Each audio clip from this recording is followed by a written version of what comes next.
mooy sama titre foncier. xam nga loolu am dafa am connotation boo xam ni ku ko am dégg sa xel dina ci tey. te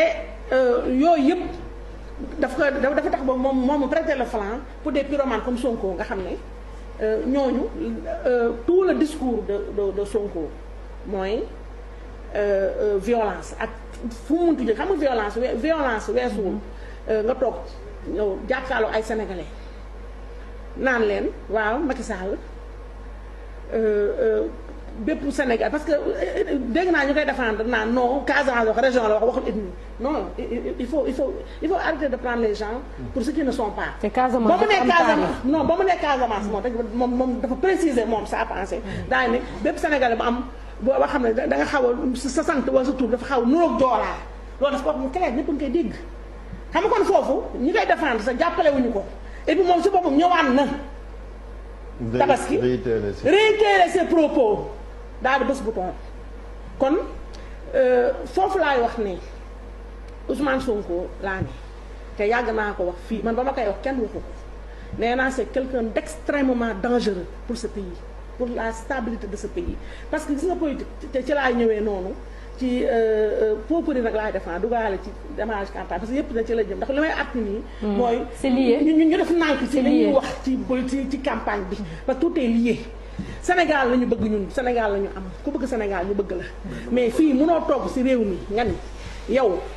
ce seul programme ce seul offre politique ce seul projet de société mooy ak dugg pale par force jaarale ko ci violence te yu mel noonu man damay interpeller bu baax ñi ànd ak Sonko ñi ànd ak Sonko ña ma ci tudd mooy sa première garde mooy ñoom Khalifa Sall ñoom sama bàjjen Aïda Mbodj ainsi de suite nga xam ne ñooñu quand même ce sont des hommes d'état grand H xam nañu liy état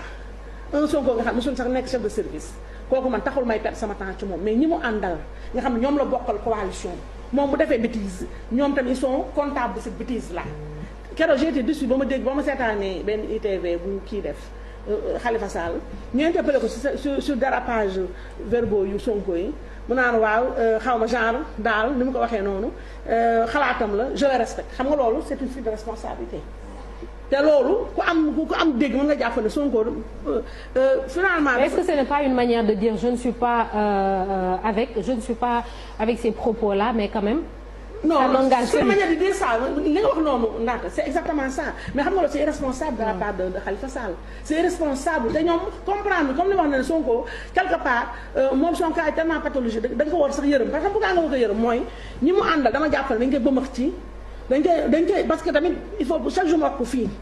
te législative yi nu mu demee ba prouvé na ko moom Sonko xamul ne man li ma gëm mooy ses principaux non ñi ko gën a jëppi li may wax naan Macky Sall ñu ko jege waaw li may wax ne Macky Sall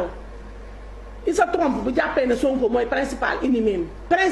principaux ennemis moom Macky Sall mooy ñi mu fal nommé leen ñoo ko gën a bañ ñoo koy xeex mooy ses ennemis de l'intérieur de la même manière aussi Sonko ses pires ennemis ne sont pas